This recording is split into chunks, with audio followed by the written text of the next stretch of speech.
My name is Lydia Abril. I live here in Wickenburg, Arizona most of the time. When we started the business, my mom and dad started it in 1962. We, as children, were always a part of the business. When I told you that I've been in the business since I was 11 years old, that was the truth. I mean, we would wake up at 3 o'clock in the morning and be taken to the tortilla plant, and we would do all kinds of things throughout the whole day. The one thing that I can appreciate is that our parents taught us work ethic. Right before my father passed away, I was probably 17.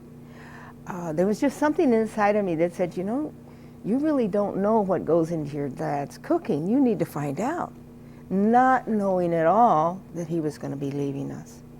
So I walked into his back room, and he had several spice pails, buckets, 55-gallon drums, okay? Not buckets, they were drums. And he had this wax paper cup. And he would take and he would put this, and I said, Dad, what's that for? I said, wait a minute, can I measure? I would take it and weigh it on the scale, and then I would write it down.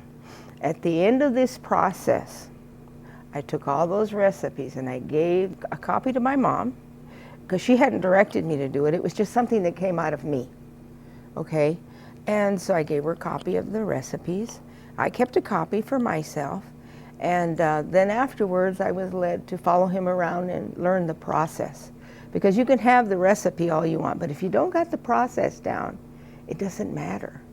You know, recipes are important, but knowing how much to time it, and how much of the broth to put in, and the timing of the broth that goes in. So there's just a whole process. You know, my father was just a cook at heart. He just, like I said, he could perform magic with recipes. He knew what spices to put where, when, how much. It wasn't a natural thing for him.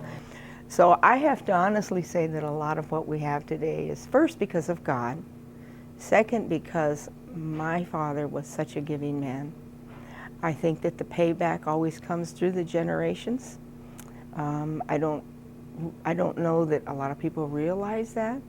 But what your father and your mother have done in the past will come back to bless you multifold times. I don't serve any liquor, have never served liquor at any of my restaurants. But because liquor is what took my father, I just didn't want to be a part of that.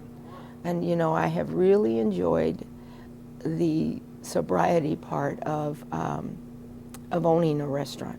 And people ask me all the time, how do you stay in business? Don't you know Wickenburg is, you know, there's a bar on every corner. I said, well, they can go and drink there, and they come here and have my good food. My mother was a little more rigid. She was a little more, you know, he was more fun, but she was a little more stricter, you know. She made sure that we all understood how important competition was. She would put us to cut green onions, and then she would say, okay, let's see who's going to finish the green onions the quickest. So that's part of who I am. I mean, I'm so into productivity, it's not even funny. Back in the 70s, we struggled. And my mother was a real risk taker. She, even during the hard times, she would say things like, we're opening another business. She took us to Minnesota. She opened up a tortilla plant in Minnesota. And this was during the hard times. I don't believe that businesses are birthed out of anything other than that God has planted a vision in our hearts, just like he did with Güeros. You know, I opened up Güeros during COVID. And people would say, what are you, crazy? And I said, no, I'm not afraid. I'm going to move forward. I live in the United States of America, the land of the free and the brave. And I'm going to remain free.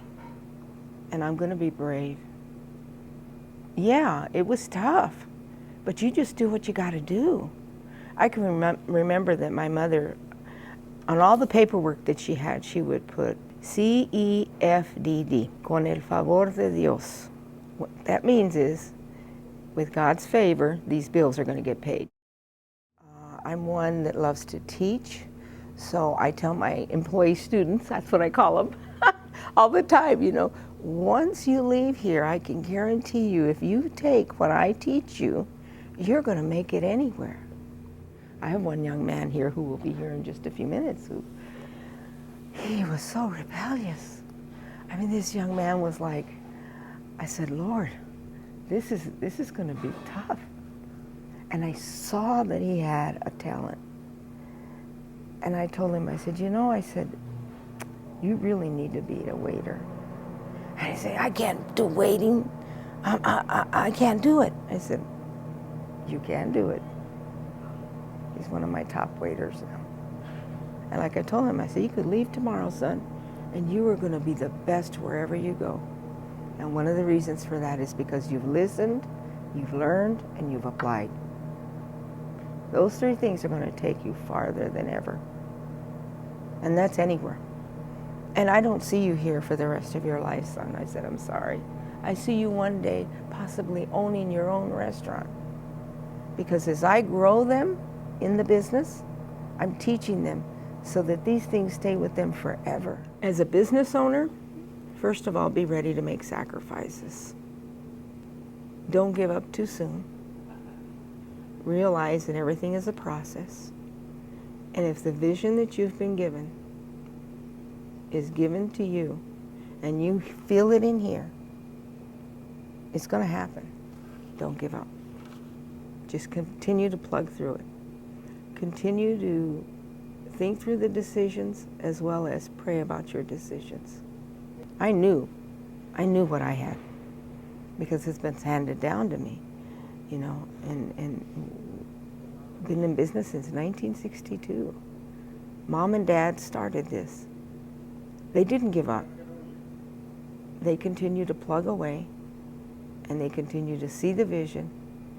And even though it got tough at times, they never gave up.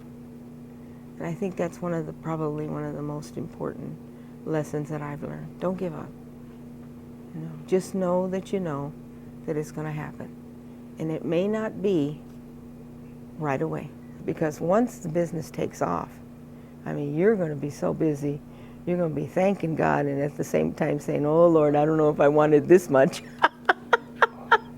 But that's okay, honey. We'll get him seated. Mm-hmm. Open it up, honey. Open it up. He keeps me on target. But anyways, yeah, so just don't give up. Yeah. Keep hanging in there and know that it's going to be completed.